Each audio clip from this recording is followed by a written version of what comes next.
Chers amis, bonsoir. Aujourd'hui, j'aimerais vous parler des bonnes résolutions. Je me demande en effet où en sont vos bonnes résolutions que vous avez peut-être prises lors du passage à l'an 9 il y a exactement 15 jours. Savez-vous d'ailleurs que les clubs de sport, lorsqu'ils sont ouverts, enregistrent le plus gros de leur chiffre d'affaires lors du mois de janvier et de février. Après, ils deviennent mystérieusement vides. Étonnant, n'est-ce pas? Alors, comment tenir une bonne résolution? Il y a plusieurs éléments importants à prendre en compte. La première chose, c'est de formuler un objectif, une résolution de manière positive. Exemple, je me remets au sport, non pas pour maigrir et perdre du poids, personne n'aime perdre, n'est-ce pas? Mais bien pour m'affiner, pour gagner en énergie, gagner en qualité de vie ou améliorer ma santé.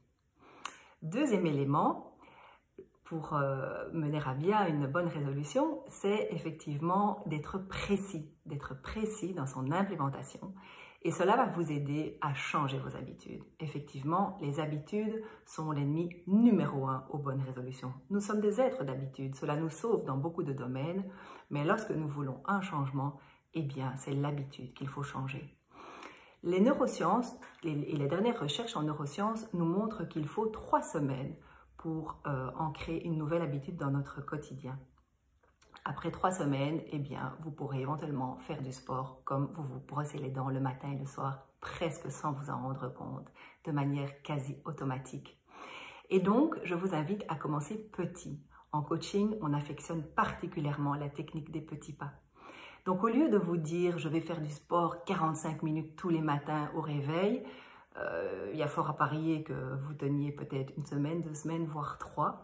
Eh bien, je vous invite à commencer peut-être par 3 fois 15 minutes, 3 fois 10 minutes et à tenir cet engagement pendant 3 semaines, 21 jours.